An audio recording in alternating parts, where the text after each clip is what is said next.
Who will be Canada's 24th Prime Minister? That question gets answered on Sunday as the Liberals select a replacement for outgoing leader Justin Trudeau. 4 names are in the race: Mark Carney, Chrystia Freeland, Karina Gould, and Frank Baylis. And we have the good fortune to chat with one of them ahead of the big day, also a former student at Edmonton's Old Scona High and the former minister of, well, almost everything. Welcome to the show, Chrystia Freeland. Good day to you. Good day to you, Courtney, and hello, Chad listeners. The sound of my youth. I am really actually quite excited and thrilled to be on this show. Let's start with the relationship with Alberta, between Alberta and the Liberals. Danielle Smith has made it repeatedly clear in her interviews over the course of the last several months that she's backing Poilievre federally, saying in essence that she doesn't trust the Liberals at this point, particularly when it comes to energy policy. How would you go about repairing that relationship with Alberta? Well, I want to start just by saying I am a proud daughter of Alberta. I was born in Peace River and I was raised in Peace River and Edmonton. And not only did I go to Old Scona, I also went to Delwood, Rio Terrace, and Crestwood. Pretty decent cred, yeah. Pretty decent cred, yeah. And most of my family still lives in Alberta.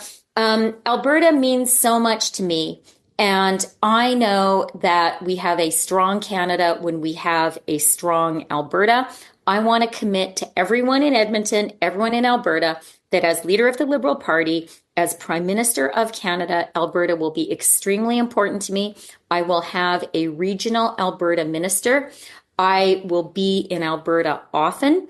And I have proof of my commitment because as finance minister, I was the minister who got the TMX pipeline built.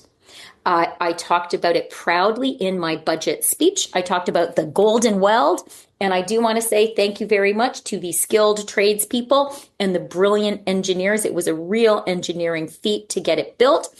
That pipeline is adding billions of dollars to the Alberta economy and the Canadian economy today. It was the federal government that built it. I was the minister who got it built. And by the way, right now, you may have heard there are some tensions with the U.S. Isn't it good to have trade diversification? I am going to keep on supporting Alberta and the Alberta economy as leader. To the point on pipelines, obviously that has been something that has been at the forefront of these conversations regarding getting our independence from the United States to a degree with energy, finding new markets. Can you commit to new pipelines, whether it's east, west, or north? I think I'll tell you an area that I am very excited about, Courtney. And here now I'm leaning not just on my Edmonton roots, but my Northern Alberta roots and my roots in the Peace Country. LNG, natural gas, is an area that is a resource that we have. It is so important, and our allies in Asia need it. We need to be strengthening our ties with countries like Japan and South Korea. I want to get more of that natural gas to market. And as finance minister, I put in place investment tax credits and including CCUS tax credits that went directly into natural gas in the Peace Country. I am really, really proud of that. I want to say one more thing on TMX. We can increase the capacity of that pipeline immediately just by putting some more pumps on it. And that is something that I would do. It's an investment I would make right away. We can increase the capacity by 20%. That immediately is trade diversification. So I'm very, very focused on that, focused on investing in our natural resources, in our energy in Alberta and across the country. And I do want to say one other thing, Courtney. Alberta, natural resources in Alberta, hugely important. Agriculture, hugely important. And these are great strengths in the country. Alberta is also a place where we manufacture stuff. Think about Heidelberg Cement. Think about Dow. And Alberta is a place where we have great intellectual capacity. I was so excited when Richard Sutton got the Turing Prize. That is a big deal. And I think it's important for us when we talk about Edmonton, when we talk about Alberta, to also talk about the huge intellectual capacity. This is, Alberta is a technology leader. There are great technology companies in Edmonton, and we need to be a country that is proud of that and builds on that too. All right. One more question, just kind of connected to that. Carbon tax in your government, would it be dead on arrival? The consumer carbon tax, would you kill it? I was the first candidate to say that I would do that, and I will. Now, the party, I'm sure you've noticed, it's seen some boosted support since Justin Trudeau announced that he's done.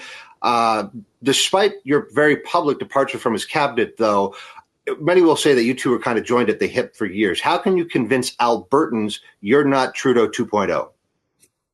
Well, Courtney, you've made the case already. I was the one minister, I was the one person who had the courage to step down. I saw that we were headed in the wrong direction. I explained very clearly in my resignation letter that we needed to be a government 100% focused on the threat from the Trump administration. I think I've turned out to be right on that one. And it was clear to me that as long as I was there, I was enabling an approach that I thought was the wrong one. So I stepped down. I didn't know what would happen, but it was the right thing to do. I'm glad I did it. And I have to say, Courtney, I have been loving this leadership campaign.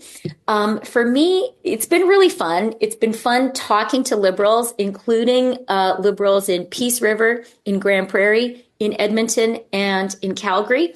And it has also been a personal liberation. When you're part of a team, you have to be a team player. We all know that. We have all experienced that. But now I get to be really my own person and speak directly to the policies I believe in, including being the first leadership candidate to say, as leader of the Liberal Party, as Prime Minister, I would lift the consumer price on carbon. All right. I do want to get to a couple of questions related to our southern neighbors because we have to talk Trump. We're required to do it by law, I think. It's safe to say that he doesn't seem to like you very much, has said some unflattering things, which I suppose you could read as a compliment. Tell us. I do read them as a compliment, Courtney. Tell us why that relationship, the way things are right now, wouldn't be a problem for Canada if you were at the helm, and how you'd go about getting him to stand down on the trade war. Well, look, you're right. This is the central question, and I am the candidate who identified from the outset that this needed to be the defining issue for Canada and Canadian leaders.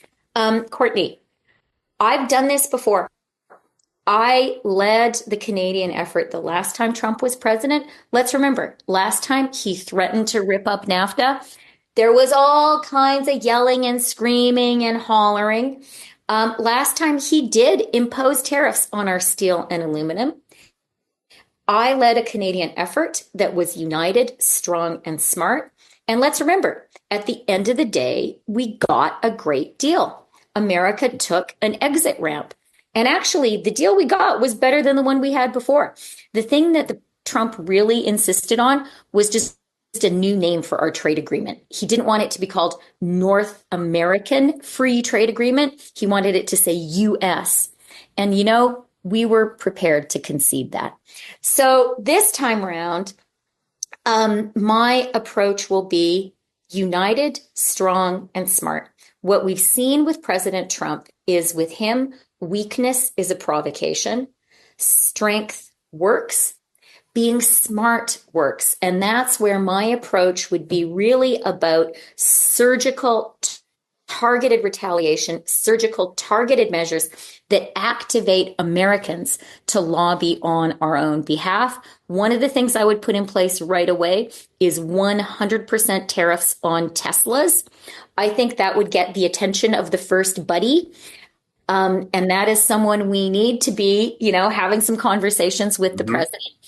And I really believe, Courtney, that with that kind of an approach, strong, uniting the whole country, smart, we will get a good result. We're already seeing that the fundamental economic logic of the relationship is asserting itself. And we have these waves of the president threatening us, yelling, screaming, and then pulling back because he sees the US stock market. Every time he threatens tariffs on Canada, the Dow responds. Every time he threatens tariffs on Canada, you can see that grocery prices are going to go up in the US and gas prices are going to go up. So we just need to hold our nerve, not capitulate. That does not work with this guy.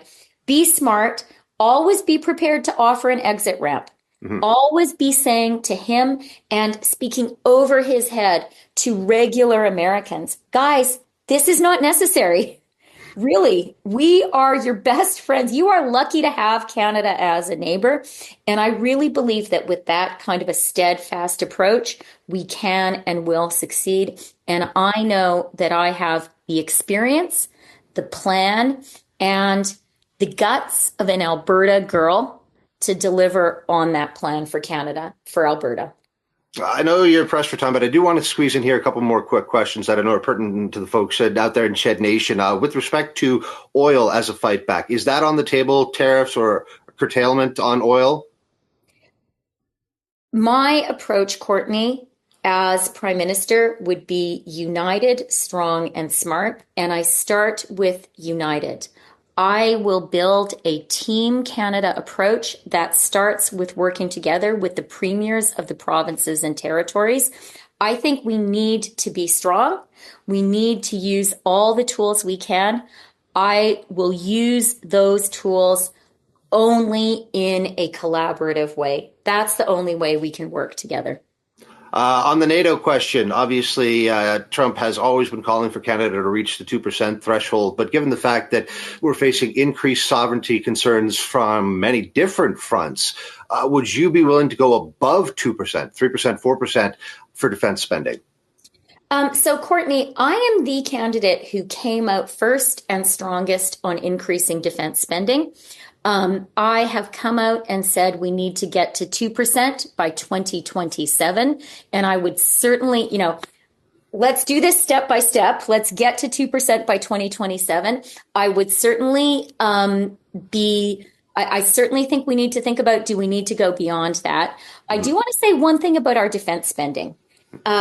You are right, Courtney. And it's kind of shocking for us to say this, but the threat to our sovereignty right now is from the White House. It is the President of the United States who has said he wants to use economic coercion to force us to negotiate over our sovereignty. In that kind of a situation, we need to really ask ourselves, is writing big checks to the U.S. military industrial complex such a great idea? Is writing them checks so that they can sell us stuff that they will still control such a good idea? So as Prime Minister, I'm going to get to 2% by 2027, and I am going to spend the lion's share of that money here in Canada. I'm going to spend it, Canada manufactures things. Alberta manufactures things. I'm going to spend it on Canadian jobs and Canadian manufacturing. And crucially, Courtney, I'm going to spend it on the defense technologies of the 21st century, drones, cyber. We're good at that. I want those geniuses at the U of A. I want those genius Alberta entrepreneurs to be helping us defend our country. You may know, Courtney, that I'm Ukrainian Canadian. Look at how smart the Ukrainians have been at using drones and cyber defense. Let's learn from them and let's invest in those capacities here in Canada. All right. A couple rapid fire questions, yes or no, essentially. You can feel free to color them up a little bit if you like. You've offered Carney a role as finance minister should you win. Would you return the favor? Would you be part of his cabinet? You know what? Every leader has to choose, so that's a question for him. But I committed on the day that I resigned from cabinet, I committed to running again for my seat. I think every leadership candidate should commit to running as a Liberal. If you think you're good enough to be prime minister, you're good enough to be an MP, and you should be prepared to put your name on a ballot. I'm definitely going to do that. And beyond that, you know what, Courtney? I intend to win. When would you call an election? That would depend on what Canadians, in particular premiers of provinces and territories, business leaders, and union leaders tell me. I do have a seat in the House of Commons. I've been elected 4 times. I uniquely, among the leading candidates, would have the democratic legitimacy to lead a government. And it could be that when I meet with the premiers of provinces and territories, when I meet with union leaders, when I meet with business leaders, they say to me, you know what? We're facing tariff threats right now. There's another threat coming on March 12th. There's another one coming at the beginning of April. Now is not the time for a general election. And I would be very prepared to lead the government into the fall and have the election then. But in order to do that, you need to have a seat in the House of Commons. If you've never been elected and you're not an MP, I think that it would be extremely challenging to try to lead the government. But I could do it. And final question, personality question, I guess, if you will. 3 people. Which 3 people, dead or alive, would you have over for supper? Which 3 people who are alive would I have? Dead or alive? Yeah. Dead or alive? Okay. Oh my God. Okay. I would have Peter Lougheed over for supper. I would have Margaret Lawrence over for supper. And I want to thank, you mentioned Old Scona, I want to thank Mrs. Cortez, who was my English teacher. I'm still in touch with her, and she introduced me to The Diviners by Margaret Lawrence, probably the book that my favorite novel. It made such an impact on me because it was a story about small town prairies. And then I would have to have Volodymyr Zelensky. Sounds like quite the dinner guest list. I'm kind of a little disappointed I didn't make the cut, but that's okay.